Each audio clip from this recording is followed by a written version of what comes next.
Hi sailors, and welcome to a new podcast here on explorenorth.no. I'm your host, Jon Amtrup. First, a little update. We have launched our new series of sailing expeditions in the northern Norway, learning to sail in the high latitudes among orcas and humpbacks. What could possibly be better, and especially the temperature. Now it's bloody 30 degrees down here south, so I'm really longing to get up north. And speaking of the north, if you want to learn more about sailing, you can read it. Sailing in the high latitudes, you can actually read it while having a tan, because you can buy my book High Latitude Sailing, which I wrote together with Bob Shepton. You will find it on my homepage, where you also will find inspiration to sail along the Norwegian coast up to Svalbard, and also a book about anchoring. So check out explorenorth.no and send me a mail and I'll send you books. And now our guest, she is sailing in the north and she's anchoring as much as possible. We had her as a guest 3 years ago, then she sailed to Shetland. Now she has sailed from Denmark all the way up to Lofoten, and it sounds like she had a fantastic experience. So listen to this podcast with Sisi at Sea, and please follow her on Instagram on the same name, Sisi at Sea. I'll put it in the show notes. But most of all, listen to this and be inspired.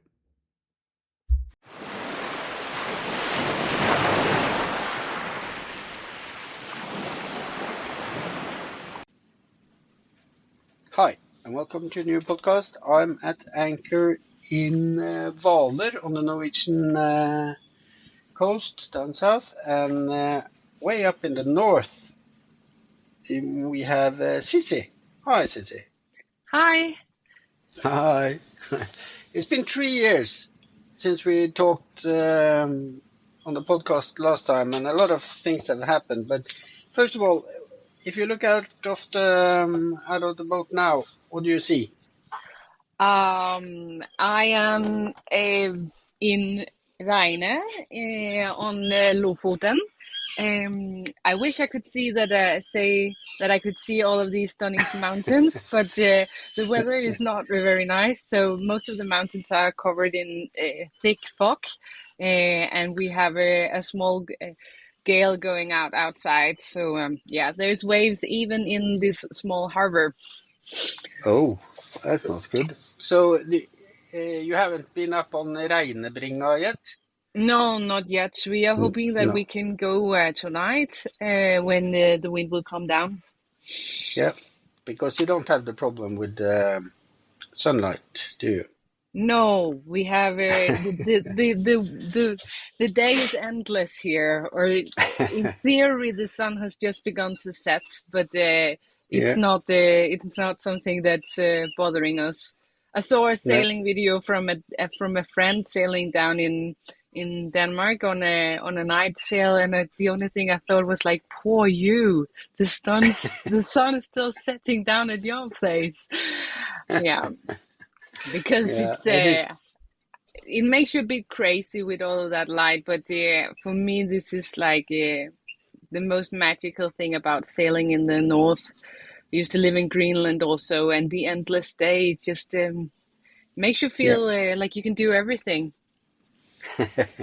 Yeah, you pretty much can. And where you are, because when you're sailing on the inside of the mountain range in Lofoten, which you are, you can't actually see the midnight sun.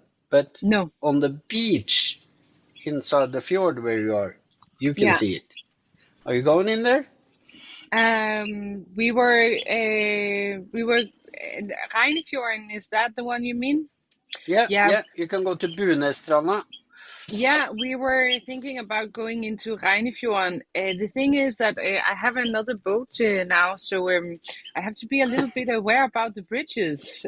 That's a whole new thing. So the bridge going in there is 18 meters tall, and my mast is 17.20, and then I have an antenna also. So probably it will be fine, but I still want to time it with the low water. Yeah, it sounds smart, but you'll make it. Yeah, that's a really beautiful beach, and you can, as I said, you can see the midnight sun. I You hope can't we see will. Greenland, but yeah. No, but the midnight sun would be nice to see, because even though it's light all of the time here, I think like the heat wave that goes down in Central Europe, it hasn't really made it this far north. So yesterday I was just really happy because I got to see a blue sky for like a week. So the midnight sun, I would love to see it because I haven't seen the sun for weeks. Still sounds more of an adventure than being down here, where we actually It have a is, heat wave, but it's and it is very beautiful also. yeah. But okay, going back, last time we spoke, as you mentioned, you had another boat. So you changed your boat, because when we spoke, you had sailed solo to Shetland, and now you're sailing north in what kind of boat did you get? So I bought a CNC 37 Plus. It's a Canadian sailboat, and it's 40 feet. Um, and it's different in a lot of ways from the B31 that I had before, which was a small Swedish classic boat. This one is built for racing, so it's it's bigger and it demands much more of me, but it's also very fun to sail. Yeah, cool. And we can talk about, because you had some problems, you had some challenges in the beginning after buying the boat. Yeah. So all of the challenges, it came down to an accident I had when I sailed the boat back to Denmark. It was a lot of accidents happening in one, but with a furled sail and seeking emergency harbor in a gale, and then it ended up with me losing the gearing just in front of the dock, and the wind blew us directly onto this wave breaker thing that you build in harbors that is made of Swedish granite.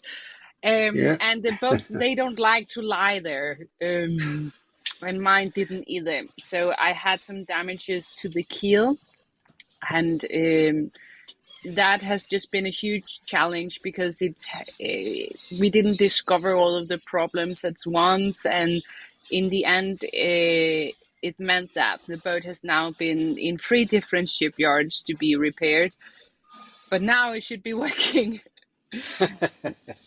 Yeah, they say that going aground is the best way to get a better boat, because it usually gets better than originally. Yeah, I hope that is true. The last time I thought it was like I had to cancel my trip going north with crew and stuff, because we discovered that the boat was taking in water. And then I had the boat repaired in Denmark, and it turned out that it wasn't repaired thoroughly. It's not, I don't know how to say it. This is not an average boat. It's a performance cruiser, and the keel design is a bit tricky. So I'm not blaming anyone. It was just, it was not too nice. But I sailed the boat to Sweden, and then I was unlucky again, and I had to go on shore to fix my rudder. And that was when we discovered that the keel needed more repair. And the fortunate thing this time was that I was on leave from my job, so I had the ability to join the work at the shipyard, and the shipyard allowed that. I'm not sure I was only helpful, I think it's like that with when you have an apprentice or something that Yeah. in the beginning they are more in the way than they're actually helpful, and it was probably like that with me too. But it was very interesting to be a part of this repair, and it also makes me feel much more safe because now I know how it's made. Yeah. You learned a lot from the experience then. Definitely. Yeah. Cool. And yeah, as you said, your plans to sail north was postponed, but this year you managed to get away. Yeah, this year I Yeah. managed to get away, and my original plan was that I wanted to sail to the high Arctic and out at open sea to Iceland and Greenland. But in this process, I must admit that I grew very insecure in believing in my own abilities. And I think also from when I did sail to Shetland, things has also changed in me. The more that I sail, the more careful I become. The less sail I have. I grow more and more conservative as I'm actually doing more. Okay. And I realized that before setting out on that kind of adventure, I think I need a bit more practice. So we have been sailing coastal now along the Norwegian coast, and then we will see where the adventure will take us. Yeah. But the Norwegian coast can be challenging, so I guess it's a good learning experience that too. Have you had It any? definitely Yeah. it Had definitely any? can be challenging.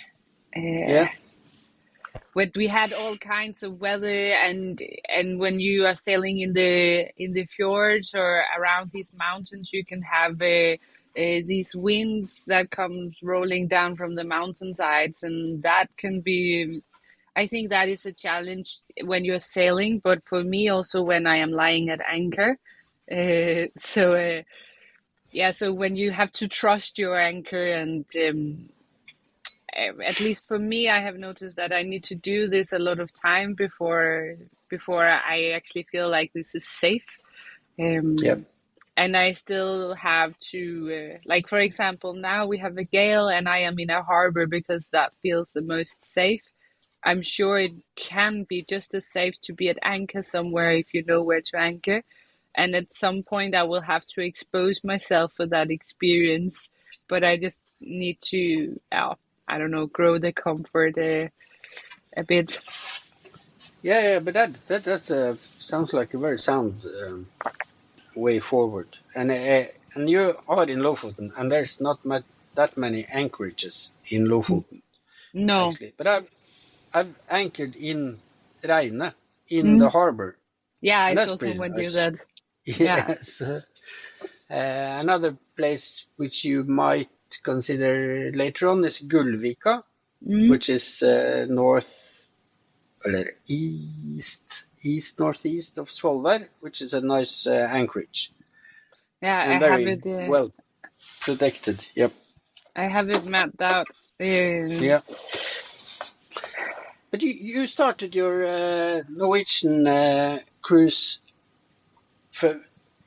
right where I am right now, and that's pretty much where the Norwegian coastline starts. Are you planning to do the whole Norwegian coastline up to Grense Jakobselv to the Russian border?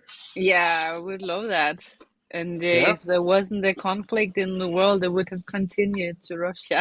But Yeah. yeah, I don't think my insurance company thinks that's a good idea. So we won't do that. But No. yeah, we would like to explore all of the coastline. And even though Mhm. we have sailed, even though we have sailed the length of Norway, there are so many different ways to discover this landscape. And you can let the weather depend. You can sail out at almost open sea to all of the lighthouse islands, or you can stay in the archipelago where you can find the beautiful anchorages at Helgelandet and other places. Or if there's a lot of wind, you can seek into the fjords. We have only been in one fjord, and there is a lot of fjords that you can explore if that's what you like.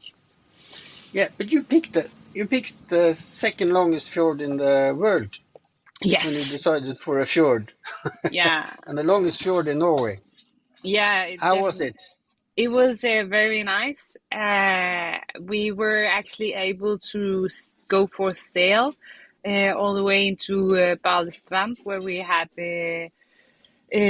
our first night. And then we went into Nessoyfjorden, I think it's called.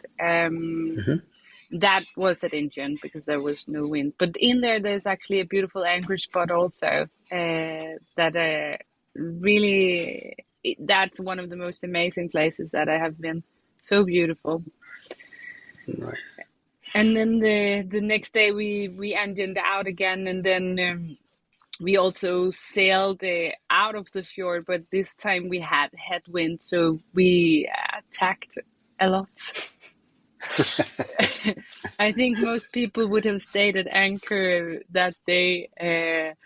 It would not have been fun at Indian either, because there was actually strong winds, and at some point we had these cloud bursts coming over us every now and then, and it was a complete whiteout.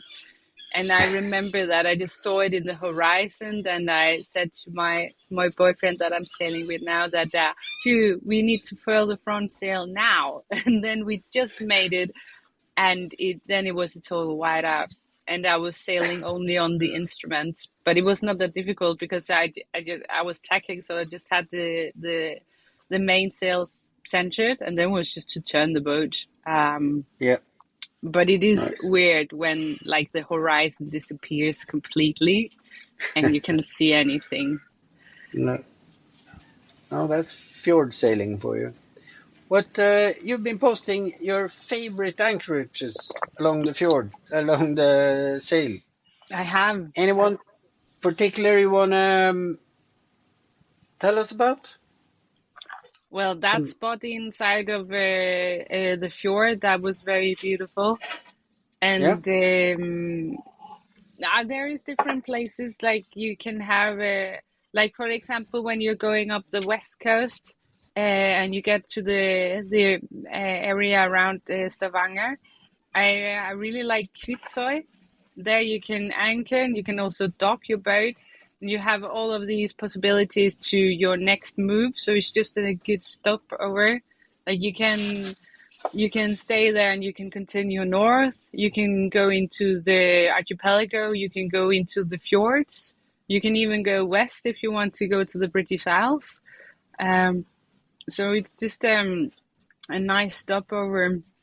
So I like that place. You can bunk diesel also. Yeah. They have a grocery store. Yeah, Pub. exactly. So Yeah.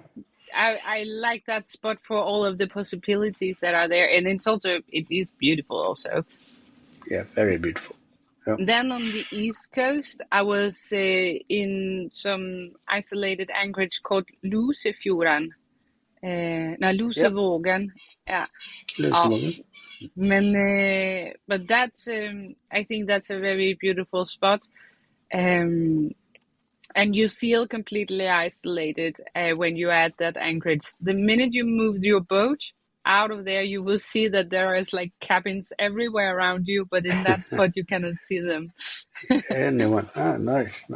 Because you were on the south coast of Norway in May, and that's before all the sailors and boaters came out.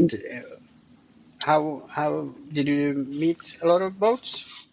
No, we didn't. In the end, No. other boats began to appear, and that was when I was like, we need to get out of here, because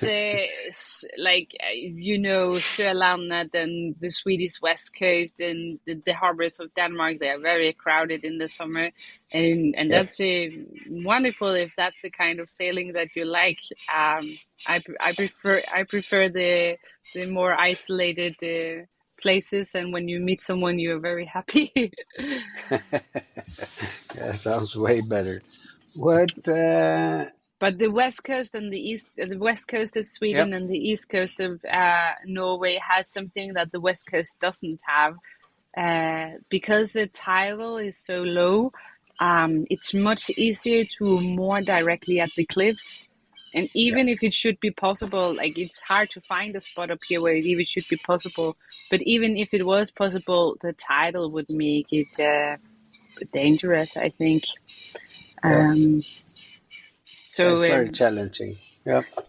and for me, I think there's something very magical about docking at the cliffs. It's so easy to go ashore and you can explore, and when you're from a country without mountains, like stones, they're just they have a weird kind of attraction. Yeah. What's your favorite part of Norway so far, when it comes to the sailing bit? I don't Where know. did you have the best sailing conditions? Going up on the west coast, or the best view? The best view. I like Helgelandet because it's so easy to find shelter and places to anchor, because otherwise it can be quite deep here. So in Denmark, my boat has a lot of chain, but up here I have very little. And, How much chain do you have? yeah, How many I have meters? 60 meters. That's not bad. No, but the people up here, they tell me like 80 or 120. And Yeah. if I had 120 meters of 10 millimeters shine on my boat would be like sinking in the front. Yeah. I have the same amount. I have 60 meters on my boat too, but I've spliced in 40 meters of rope at the end. Yeah. So that's possibility. Yeah. But, yeah. I should look into that at some point. Yeah. And the windlass, actually, it works with the windlass too. Yeah, mine does too. I bought that kind of windlass exactly for that reason. Nice. I just never got around to it. No. There's a bunch of things that, like, there is always things to fix on a boat, and with mine too. And I'm sure you can find a lot of people who would be like, you should have fixed that before you went, or you should have been better at harbor maneuver or whatever. But for me, you never get off the dock. No, I think it's good to learn on the way, but it's also good to know your limits. So just like you're doing now, getting into a dock, a guest harbor when it's blowing a gale. So it's way better. Well, but speaking of that, how did you prepare anything special for the Norwegian trip, or how did you prepare your boat? Like all of the boat was like I did a huge makeover of the boat when I was planning to leave on that trip going north. Like I changed all of the instruments to like new chart plotters and VHF and AIS installations, and wind instruments in the mast, replaced all of the running rigging, installed the windlass, changed the hoses for the water tanks. Not all of them, but some of them. And the engine had the sprinklers serviced, and new cooling. A lot of things were changed with that. And when I had the original accident, the rudder was fixed. So there's there has been a lot of updates and changes, but there is a constant need of maintenance. Yeah, it's a boat. At some point, I will probably get around to varnishing and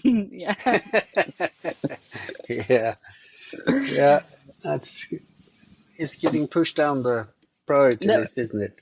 One time there was, it is, because it's just makeup, or it is maintenance also. But at one point there was someone commenting at one of my videos if I was allergic to varnish. Nice. And I was like, no. Of other things to do, more important things to do. Actually. Yeah. What about heat? Have you have had any need for heating on board so far Yeah. on your trip? I Yeah. have the heating running now even. Uh, I think we had 3 weeks on the coastline on the west coast where the heat was not on. Good. But up here it's colder, so we run it. We don't run it in the night, but we run it when we are on board. Yep. I installed that heater too. Nice. So it's the Bosto or Ebesprecher type? Yeah, it's not Yeah. that fancy, but it is that type. Yeah. Yeah. I made a compromise between a cheap Chinese one and then But the more expensive brand. but they work. They work. It's just for insurance reasons. It's nice to have something that is recognized by the European Union. Yeah. Se godkänt. Yeah. But I saw an old video of yours actually, or it was my boyfriend who found it, and I wanted to ask you about it. You installed some kind of filter in your bilge, for your bilge water. Yeah. Oh, wave. What's it called again? Wave. Yeah. It cleans. It's a big filter. It's a very big filter. Would love to have it a little bit smaller, but it fits down there, and it cleans out all. If I have to empty my bilge, it cleans out, makes sure that nothing that shouldn't be in the ocean gets in the ocean.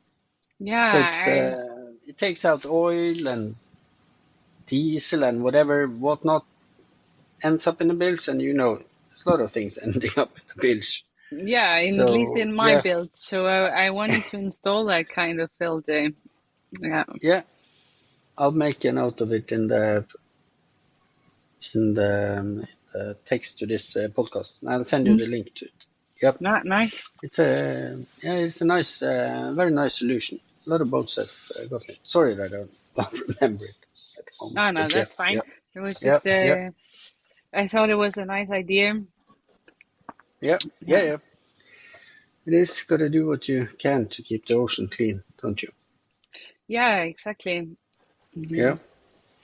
And speaking of that, how do you find? Do you see a lot of beach litter on your way up here when you're walking on the shore or sailing in the ocean in general?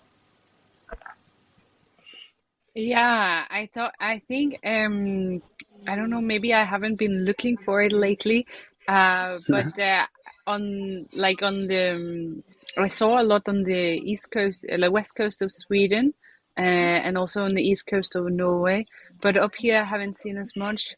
But the beaches are not as accessible as on the well, you can get there, of course, but yeah. But I haven't been searching for it as much here. No. But of course we see it. Yeah. I haven't seen like huge plates of things lying around at open sea, but you see it on the shores, especially after a gale. Yeah, you do. But people are getting more and more focused on it, and there's a lot of, not a lot, but a few companies that's actually cleaning up all along the coast. So that's a good thing. We met one of those on Træna Festival. We met the boat in the same boat, I think that's called. Yeah. Yep. Didn't get around to talk to them, but I know about them from before. And in Sweden, I think they have a very nice initiative. In a lot of those small islands where no one lives, they have these sheds, and there are plastic bags that you just go and you pick a plastic bag, and then you can go around the shore picking up garbage, and then you just have to leave it in that shed. So like the only thing you need to do is go for a walk. You don't have to dispose of the garbage yourself or anything. No. And I think that's a brilliant idea. Then everyone Yeah, can contribute. yeah. Especially that the thing about you actually have a place you can leave the garbage you pick, Yeah, because that's that big challenge when you're picking litter from a sailboat on the Norwegian coast. It's you can pick till you puke, and you have so much garbage, but you have problems getting rid of it. yeah. Like I think Again, most sailors they find their own garbage annoying to yeah, deal yeah, with. So if you need to like, so I can yeah, completely understand this. The thing that I like about this idea is like all of my excuses they disappear, because I know that there is a lot of organizations that organize the joint trip where you can go together to pick garbage, and that's very nice. But for me it would just be I can't make it that day, or I don't know how to yeah, dispose of it or whatever. This way there's like literally no excuse. yeah. No, no, no, no, no. But down here on the south or east coast, you have uh, it's easier to get rid of it because you can get it picked up by Skärgårdstjänsten, but Yeah, exactly. not that much up in the north. And the waste up there is way bigger too. It's mostly from Yeah, yeah. fishing and fish farming activities, and then it's impossible to take on a sailboat. No, there is also the company or organization called Miljørederiet. Mm-hmm. And when I look at their pictures online, they are filling up ferries with garbage. Yeah, yeah, yeah, So yeah, yeah, that's but they have a good yeah, community in doing that, and yeah, yeah. so Yeah, we had a cleanup in Sørøya 2 years ago. mm, 2 years ago. That's on Finnmarkskysten with a non-profit that I started together with Katarina Frosta called Gate to the Arctic. And in mm, 2 days we picked nearly 1 ton wow, yeah. of garbage. But then we had an agreement within the same boat, so they picked it up a few months later when they Hmm. were on their way. So it's also a possibility.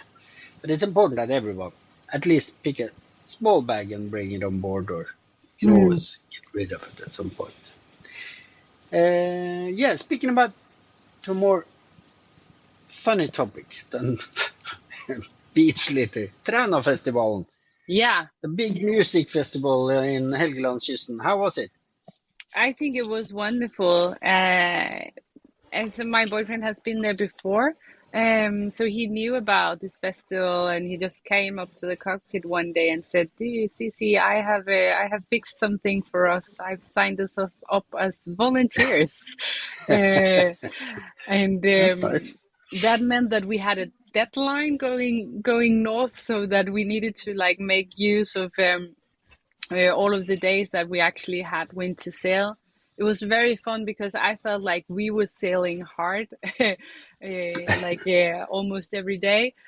Um, and then when we got to Ålesund or somewhere, maybe even a bit more north, we met a family, and they sailed the same distance in 5 days that we did in a month. So yeah, but we pushed. They sailed in the night. Also, we never did that. No. And but then we had the deadline, and we wanted to volunteer there. That meant that we got the ticket, and we just had to have 2 shifts each in a bar, and we had a lot of fun handling Yeah. over beer, listening to the music. Meanwhile, and then we could enjoy the rest of the festival. And I didn't know any of the artists before I came. There were some artists from from outside of Norway also, from Africa and the Middle East, but most of them were local Norwegian artists, and it was very beautiful, I think. Some were singing English and some in Norwegian. and some were singing in Samic, which I think Nice. most people don't know that No. language. No. And you had the concerts at the festival grounds, but then there were also some concerts in the small wooden church, and some concerts was at the neighbor island at Sana, where you have this huge cave, and that was the one day we had sun.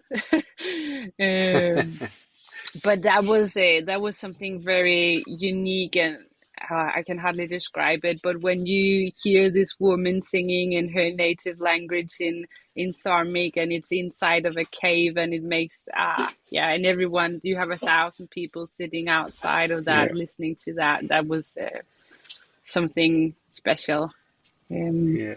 But you have to describe Træna, because it's most people haven't been there, and it's quite a unique place, and especially when you add the music festival to it. Yeah, so Træna is a small archipelago in its own, but it's almost out at open sea. So it's very isolated, and you have a bunch of islands that in total it makes Træna. But the main island is called Husøy, I think, and that's where most of the festival is. But that island in itself is flat compared to the others. But the neighbor island has these huge peaks that's 300 meters tall. And they are so steep, or at least one of them is so steep that you can't climb it without climbing gear. And then there is another mountain there, and on top of that there is a radar station that I think was built by the Americans at some point. Yeah. And to access that radar station, they made a tunnel through the mountain, so you could walk in a tunnel for, I think it takes 20 minutes, and everything in there is pitch black, so you really need to bring your light. And then you get out at the top, and there's a very beautiful view from up there. And the whole community gets together of this festival, because there's not many people living there, but everyone is involved, isn't it? Yeah, I would believe so. Even the children. Yeah. And it's not only that island, it's also the islands around, and like the food stands and the bars, it's not private companies, it's all belongs to the festival. To organize that. And then I think someone told me that there were like 2,000 tickets for the festival. And of course, that's a lot of people, but it's when you are the bartender, it's not more people than you actually recognize the people that you are serving. So at some point you can say, okay, you want another glass of white wine, or yeah. Nice. Good regulars in the short times. Was it easy to get a docking spot? Because it's a very popular festival, as you say, and it's also a regatta over there. Yeah, so we knew that we had our first ship in on the first day of the festival, so we were there a day before ahead of time. But the harbor, like everyone is involved in this, so like even the personnel in the harbor, they are involved with the docking. So they organize the docking, and there are no long side docking at the festival. Everyone ties the heck of the boat. The stern. The stern to the dock, and then you lie on outside of each other. And when the wind picks up, the harbor personnel they just go to the boats, and they secure lines in land and stuff like that. If that happened one time, they secured some lines in land. Nice. And it's not sure that the people who are on board, like owns the boat, it's not sure that they will be on board, so then they just do it for you.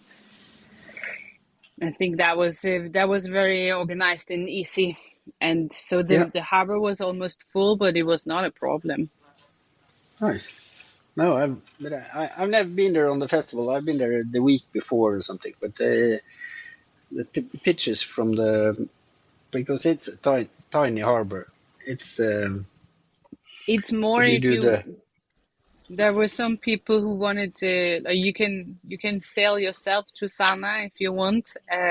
When you want to see the concert over there, and that is only one tiny bridge, and you can yeah, anchor out there if it's calm weather, but it's not a very protective oh, that's place.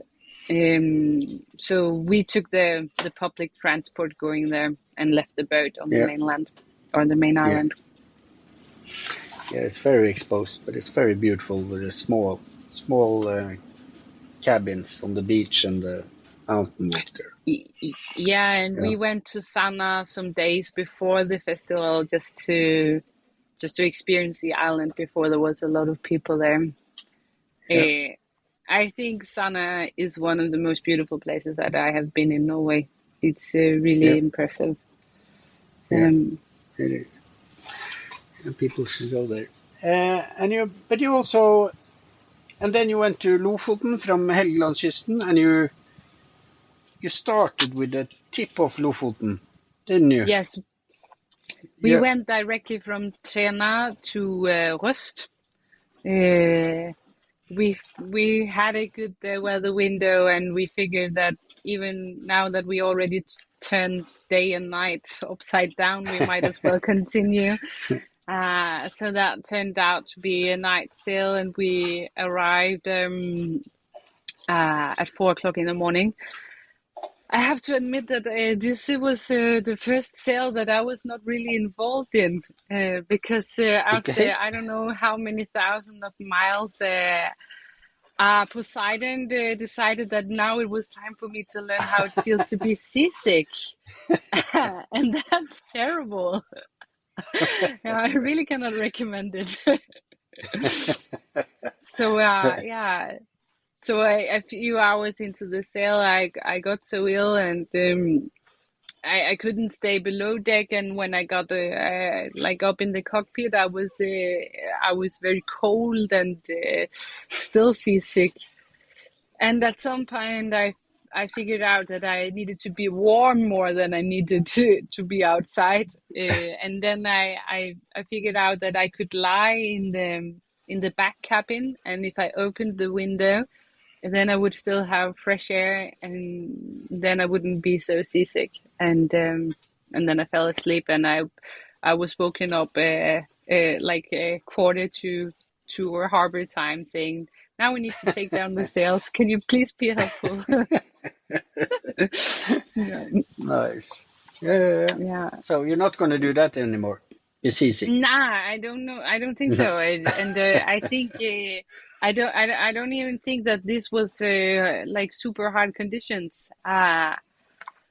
We had I think the wind was like 8 to 10 meters per second, and the waves was at average at 2 meters and from the side. So I'm not sure. I think that's normal conditions out there.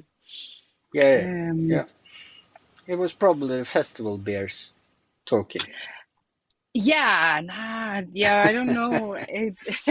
There is one thing being from Denmark and now in Norway, and that is that I find your alcohol extremely expensive. So Yeah, it keeps a limit to my consumption. That I right. yeah, yeah, It's a good thing. Yeah, that is a good thing. that is. It might be. How? I actually. In Yeah. Sognefjorden, we had the tax force on board, and he Oh, was not the impressed with my customs. amount of alcohol. He was like, "Is this what you have?" And I was like, "Yes." And I was like, "You can have that." Okay. That's good. Yeah. Yeah, yeah. Is that the only thing you've been boarded once by the Yeah. customs or the coast guard? Yep. That's Only nice. once. Good. Yeah. And Yep. that was Yep. inside of Sognefjorden. And then they registered my AIS. and said that I would not be stopped again. Oh. At least That's not good. for that operation. I don't know if No, that how long time, but they did that. Oh, that's a good. I never heard of that. Oh, that's a good solution. That they actually register it. Yeah. To say that you're cleared. Yep. Yeah. So now I can just import. No. Well, how did you find the rust? Because that's a small island too, right? I didn't hear that question. You freezed for a short while. How did you find the rest? Because that's a very small island too. Which one? Rust. Rust. Rust. Yeah. Yeah. Yeah. That's a fun place. It's very flat compared to everything else. It's like Denmark. And it is compared to, aside from those still rocks. Then even now everything smells of fish because they use it for drying fish. So you have these wooden constructions for drying fish everywhere, like literally everywhere. And I think for me it was fun to see, because when you go to old fishing places, islands, you see these traditional constructions that I don't think is in use anymore. But this was clearly, as they use this, that's what they do there. Was very. So they had taken down the fish now. There were the no fish more was fish. taken Of down. course, it's too late. It's too late. Yeah. But you could see it. So the place where we docked the boat, there was a building, and inside of the windows, I could see that the dried fish were in there in stacks. Yep. So I find that was a bit fun to see. But everything, I think also everything compares to like the weather conditions that you are there to visit in. Now it was just cloudy and rain, and it was the same when we sailed to Värö, and it in some way it feels a little bit sad that you know that you are in one of the most beautiful places, but you can't really see it. I read that you can actually see Svartisen from Värö. But in this condition, you could not even see the beach. No, but it will. You're going to stay up there for a while, so it will be good weather eventually, won't it? Yeah, and we did on Värö, we did sail around to one of the big beaches, and we could still have like the feeling of Greece, the green water and the sand, and and it was beautiful in its own way. And I said also to my boyfriend when we arrived yesterday evening at Lofoten that this experience was different in its own way, because of the clouds and the fog, you don't see the mountains until you're quite close. And then we were so lucky that the clouds, they lifted a bit when we came. So it was just like suddenly Lofoten was there right in front of you. And that was beautiful. Nice. Yeah. How long are you planning to stay in Lofoten? So my year of leave from my job is ending in August. So then I need to go back to work. And that I got a new job during this leave, and my job from now on will be primarily online. But I still have things to attend to in Denmark. So in August, I will need to go back to Denmark. And then I will leave the boat in the north of Norway. I think I have just secured my place in Finnsnes. Nice. Yeah, Finnsnes is nice. Yeah. Yep. So that's where the boat will stay for the winter. And then I will be on and off on board Yeah, for the next, until the next sailing season. I'm hoping to be back on the boat in September and maybe do a bit more autumn sailing, and that will probably be solo. Uh, In northern Norway, there's a sailing season all year round. You know that, right? I don't know. I didn't know that. Yeah, it's beautiful all year round. You just have to have a lot of time to.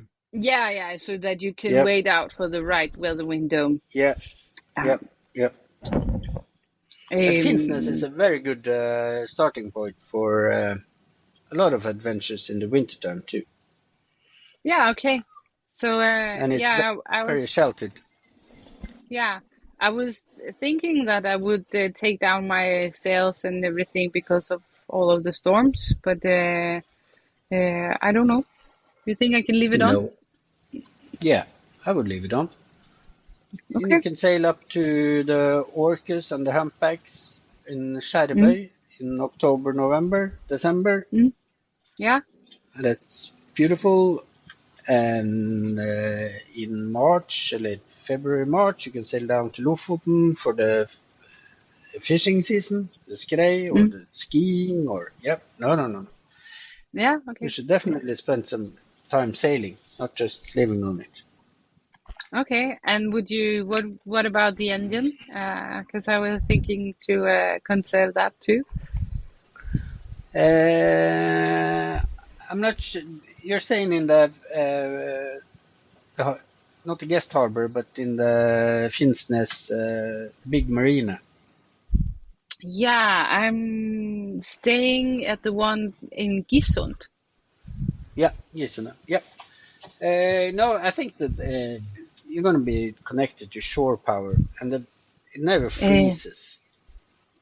No, I understood. No, but if you're leaving it for a couple of weeks, I will conserve it. But and again, it's not that big of a deal to conserve it and then flush it out and do it again. To do some sailing. Yeah, it's pretty easy. But when you're not on a boat, I might do that. But the water temperature is around 4-6 degrees all year round in the winter time. So yeah. So it should be perfectly okay. Okay, but, that's good advice. Yeah, you use the boat on the winter time. It's and even when there's no sun, there's always a couple of hours with really nice light. Yeah, it's like I know that. Permanent sunsets. Yeah. So it's a good experience. But then and then you're continuing again in the spring. Yeah, that's a plan. Yeah. I need to. So this time sailing, I was on leave from my job, and my boyfriend, he studied online 3 days a week. And in the beginning, we had to learn how to do that. And in the beginning, on the west coast of Sweden, we were sailing on the days that he also studied. And that didn't work for us because I never really know if I was sailing solo, or if he was there or not, or he couldn't like completely attend to the classes that he was joining. So we realized that we needed to slow down and lie still on the days where he had classes, and that worked very well for. As soon as we made that decision, it got a lot easier. And in the same way with me, I will have a full-time job that I will, of course, need to attend to. It's very flexible. I can almost decide when to work myself, and I only need access to internet. But I can't sail and work at the same time. That's not safe. Like when I am sailing, most of the time it demands my full attention. And also I think that I would get seasick looking at a screen. So I would need to plan that more. but in a way, it's I think it will also be nice to slow down. Everyone sails in their own way, and like we met that family that covered the same distance as us in 5 days. And I also met another Norwegian couple telling me that their round trip to Lofoten took 4 years. And you can sail the way that fits your temperament, and nothing is wrong or right about it. But I did find it. Now we had the deadline with the Træna Festival that we need to make it to, and now I have the deadline with being in a winter harbor to August, and it makes it a bit. I wouldn't say stressful, but there is always somewhere that I need to go, and in a way that's not how I prefer to travel and sail. I like to slow down, and as most of the times, like I love the beautiful scenery here, but most of the times that I remember is that when I met some fun person that invited me into their special home or told a story about when they were sailing, or whenever, and it's those meetings that often turned out to be very nice, and it's easier to get those meetings when you have the time for it. Yeah, definitely. Sounds like this sound approach and good advice. Any advice to people who want to sail the Norwegian coast, except from take it slow? Like you can sail this coastline in so many different ways. And if you like, it's like I have been sharing my favorite anchor spots with people. Even like a part of me is thinking if I am helping to like ruin these places because I make them public, but they were already public before I didn't discover these places. But I do that also because it's not that long time ago when I was not comfortable anchoring. Like on my last trip, the last time we spoke together, when I sailed to Shetland, I think maybe I anchored once. The rest of the time I stayed at small docks or in marinas, and you can sail the entire Norwegian coastline doing that if that's what you want. So it doesn't necessarily require a special kind of skill set that you need to do. You can sail it all coastal day trips, and there is nothing to be scared of. As long as you have respect for what you're doing, I don't think it will be a problem. All of the times when I went around Lindesnes and around Stad and all of these places that are famous for being hard at sea or notorious, across Folder and stuff like that, I planned it according to the weather, and nowadays you have so good weather for a coast that you can stay outside of trouble. I'm not saying that you can't be surprised, but of course that's possible. But most of the time you can plan to stay out of trouble. Yeah, that's really sound advice. And so the point is just casting off and going, isn't it? Yeah, and just do what you're comfortable with. Like I think most people, they know this crazy Norwegian sailor Eric, and he is sailing. I'm sure he knows what he's doing, but he is sailing in weather that I try to avoid. And he's doing something different.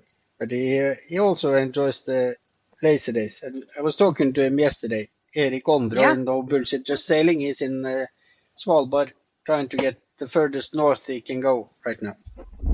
I am following on Instagram, and I think it's very exciting journey that he's on. So it's more to like show that you can have the adventure that you want to seek, and like we don't all have to do it the same way. So even if you are scared of anchoring and feel like open sea is a challenge, and I don't know, never docked at a cliff before, you can do it. It's yeah. Cool. And even if you run your boat aground when you're docking to a cliff, it probably didn't happen anything. No. Just take it easy. That's good advice. Thank you so much for joining me. And I hope the sky lifts so we can sail into the Sognefjorden and walk over to Bunestrand or up Reinebringen, because it's a beautiful little town you're in. Yeah, and they're promising sun in the weekend, so that will be enjoyable. Cool. And I would love to do another one when you have some experience sailing in the northern Norway in the wintertime, if you do that, or just living on the boat in northern Norway. That's always nice. I would love to join again, and I hope to have some off-season sailing up here. That's the plan, at least. Yeah, cool. Thank you so much. Enjoy Lofoten, and we'll talk soon.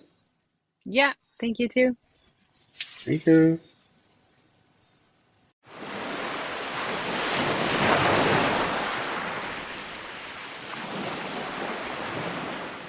Hi again, sailors, and thank you for listening to this podcast.